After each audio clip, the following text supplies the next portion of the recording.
to another episode of Cali Bros and Cryptos. This is Ian and Shane coming at you, and we are very excited to go ahead and, after a little while, be able to go ahead and record again. So here we go today. Today we're going to talk about a little bit about exactly what cryptocurrency is. Or not cryptocurrency, currency in general. Take the crypto out. Just to give an idea of what's going on. I know one thing that a lot of people will ask when you're getting into cryptocurrency is, well, I'd much rather have my physical dollar because I can touch it, I can feel it, it's tangible, rather than have something that I cannot touch at all. So that's a big argument that people will have. So we're going to dive into that a little bit today. There you go. $5. Yeah, well, 5, 6, whatever. So yeah, and to when we talk about currency, we really need to break down what is currency. What was it created for? I know people talk about social constructs all the time. This is one of the greatest social constructs of humanity is the concept of currency. And it is something that we all have an agreed upon value of, which is funny because if we look at today's society, that's not the case. We all agree that $5 is worth $5, but what that $5 gets you is very, very different in San Francisco versus Wyoming. So, that's just the U.S. dollar. You can break it down. You got all sorts of currencies all over the world. And how are those broken down, right? And how do we look at the exchange of it? So I guess we have to go back to the history of currency, if you want to get into that a little bit. Well, yeah. So, I mean, the history of currency is basically, when we talk about that ledger, is just some sort of way in society that we decide who owes what. So basically, back in the day, the whole idea of bartering goods, right? If I had 10 apples, I could trade you my 10 apples for 10 tomatoes. It was a fair exchange. Yeah, if I agreed that it was a fair exchange, right? Yeah. Exactly. Like, if you grow a bunch of tomatoes, I grow a bunch of apples, well, I'll trade you half of my tomatoes, and you can go ahead and trade me half of your apples for them. So now both of us have two separate things. We have some variety, and that's that. But as things got bigger and there are more people, there are more things that we needed a system to be able to go ahead and decide, well, if I want to be able to get tomatoes, I might not be an apple farmer. I might be able to provide a service. Like, for me, teaching is a service. I don't actually produce a good teaching, not something tangible, not something physical, but I do need to make sure that I can go ahead and get goods from people who do make goods. So the way that we were able to do this is with the idea of money or currency. So that dollar that you have tells you that you did something to be able to get that dollar from someone. And that someone basically said, hey, I'm going to be able to give you this good, or I'm going to be able to give you this money for something that you produced. And this is how much I feel like that thing was worth, whether it was $10, $20, $100, $1,000, whatever it is, right? So going on, that's how our money system eventually developed. Now, when we're talking about cryptocurrency, it could be the exact same concept. Now, it's interesting though, because the physical aspect of currency. Wait, here, hold that thought, Shane. Here, one second. Okay. Just got my phone up here. Okay, I just gave you $25. Sweet. How'd that happen? It happened digitally. Oh, really? I thought this was a physical thing. So you're saying that that's not represented, in U.S. dollars? So yeah, what is that? What's going on there? Well, so over the last about 20 to 25 years, one of the big things that has come about is the idea of rather than taking our physical dollars and physical money, we have started to digitize that in a digital age. Actually, somewhere between, I don't know the exact number to be completely honest, but I know it's somewhere between 90 and to 95% of all transactions, at least in the United States, take place digitally rather than physically anymore. Actually, and this is crazy. So I'm from Cleveland, Ohio. So I went to a Cleveland Cavaliers game the other day. And whenever I go to a sporting event, it's whether it's the Cavs or Indians or a Browns game or something like that, I always take cash with me because I like having to be able to budget. So like if I bring $100 to a game, I know I'm not going to spend over this $100. So even though like I have a bank account, I have a debit card, all that kind of stuff, I always like having the cash on me so that I don't overspend on my particular trip. It's my budgeting tool whenever I go to an event. So I went to the ATM, got out my $100 in cash, and I went to the game. And they did not accept my cash. What? Every single stand, whether it was a souvenir stand, a food stand, everything. There's a big sign up front. We do not accept cash payments. We will only accept credit card or debit card. Wow. And I thought to myself, I'm like, this money that people are so argumentative about, saying, well, I have tangible money. Well, what was my money really worth while I was in that state? Nothing. It was worth nothing. I couldn't buy a single thing. It's like dirty money right there. Yeah. Like you have $5 million, you can't buy anything with it. Exactly. It was so like, I was kind of beside myself. And being an investor in cryptocurrency and being a big advocate of this, I'm like, that there goes an argument against Bitcoin right there, because people who have that argument that like, oh well, I can trade my money for dollars. Well, dollars are becoming less and less usable. Same thing. I went to the Playhouse Square in Cleveland with my wife the other night, and we went to a show, and we had some cash to be able to spend on drinks and stuff, and everything was card. They did not accept cash as payment. And now, I don't know if it was a COVID thing or if it was something that was that they're just starting to implement from that part. But it was nuts. I'm floored every single time I go downtown that my money's becoming less and less valuable. Well, and I look at this and I look, because say Bitcoin was a concept 20 years ago, which it technically was, but it was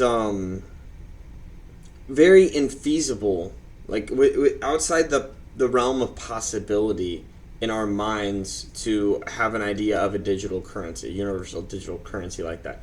Now all of a sudden, 20 years ago, 2002, people were still wrapping their mind around internet. They were still wrapping their mind around email, let alone something that we would be digitally trading on a day-to-day basis. But the concept of a credit card was there, and a debit card was already there, like where you had a card that represented the money in your account rather than having to write a check or give that cash directly. So we already were on the way towards that system, and now we're at the point where we do not make any payments in check, or like I have a checkbook because I need voided checks once in a while, right? That's about it.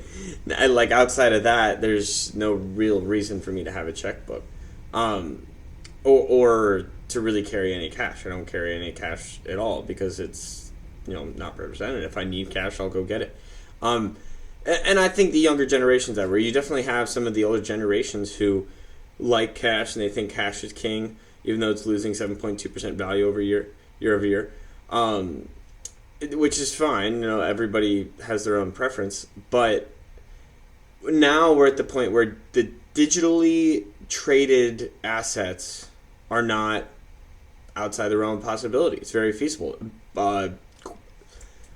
Cash App.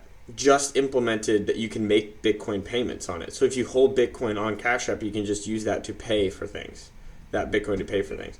So now all of a sudden we've gone from everything representing a dollar that we have in our bank accounts and everything to now, I don't think it's going to be long before you have Visa and other card companies, Apple coming up with something you can have where you can hold Bitcoin in your Apple Wallet and just pay with that wherever you go.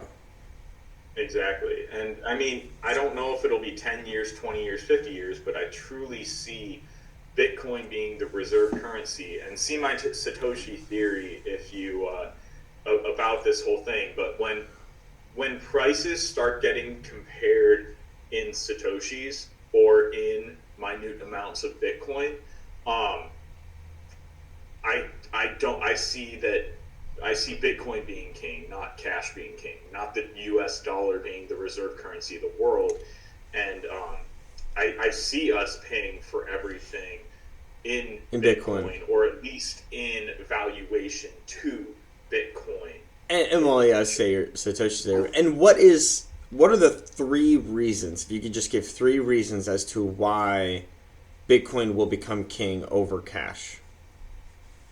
Well, number one, it has no central entity. There's no one. Satoshi. Now this see our video on decentralization.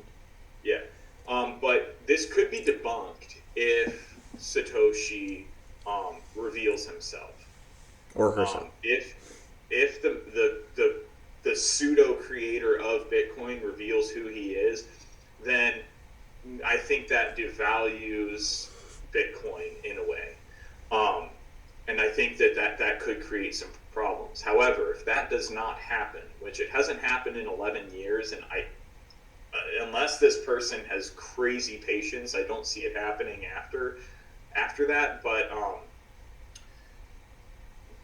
like if Bitcoin stays an anonymous creation, I think that it has a set supply, it has a decentralized network, and it can be something that even governments use to be able to compare their own currencies to in the future. That's non-controlled by one central entity. That was my thing too. I mean, decentralization, it kind of goes back on it, and I think this is probably what you're trying to say, is that I can pay someone in China and not have to worry about any sort of exchange fees. I can pay and then pay someone in Brazil. It's a universal. I always think of Star Wars, right? When they in the prequels. Sorry for the older generation who's watching this. The prequels where Liam Neeson goes out there and he tries to pay in Imperial credits, and they're like, "Your credits are no good out here," and but it's that universal credits. It's not just one world, but it's multiple worlds that all use Imperial credits, and I'm like, wow, that reminds me a lot of something like Bitcoin, where it is universally paid for. Like anybody can use it anywhere you go. So if I don't have an influx of the Chinese yuan, sorry, I always get that wrong. Yuan. Then I can just pay in Bitcoin instead. So it really makes it more inclusive, shall we say? 100%. And I mean, from a standpoint where, maybe on a person-to-person basis, and I'm sure that there might be people watching this like, when am I ever going to pay someone in China? That's not necessarily the point. I know from the large majority of people are not going to be paying people in China certain amounts of money. However, where it really hits hard is big business, big corporations, and governments. If they find a use case for something like this, I mean, watch out. It's going to be something. And the more and more governments learn about and start accepting that Bitcoin is essentially the new gold. It's the new reserve. It's the new standard for being able to transact from big business to big business and country to country. That's when things are really going to start heating up, exploding. Yeah, and just one more thing, and to leave it at that. You say, like, yes, when are we ever going to pay someone in China? But if you think about every product that you get on a day-to-day basis, if you trace it back to its origin, you are paying someone from China. And guess what? That currency, that what they're getting paid is pennies. Like, they're getting paid shit all. So if you all of a sudden increase that all the way up, they're going to get paid a lot more because you don't have to worry about all of the fees associated with the manufacturer. The distributor in the United States has to pay the distributor in China, who has to, pay the manufacturer in Taiwan, and all of a sudden those exchange fees start to rack up a lot. That's just the business to business things that consumers don't see a lot of the times, and all of a sudden they're getting paid a ton more, and the product is costing less. Yeah, and I mean, I know we are not going to get into it now, but that's where decentralization can come into play even more. I know you and I are big VeChain fans, and I believe that VeChain can go ahead and solve different types of problems like that with supply chain issues, and being able to actually have a very, very streamlined payment system from country to country, using a decentralized method that makes it so much easier than the current method being used. So, amen. All right. Well, hopefully that kind of wraps things up here, and hopefully you enjoyed that. Please, if you have any further questions about this particular topic, leave them in the comments section below, and smash the like. Hit that, yeah, tickle the like button. Tickle it. Hit the subscribe button, and hopefully we will see you guys in the next video. All right. Have a good one. All right, Crypto Bros out. All right, now I'm going to stop recording.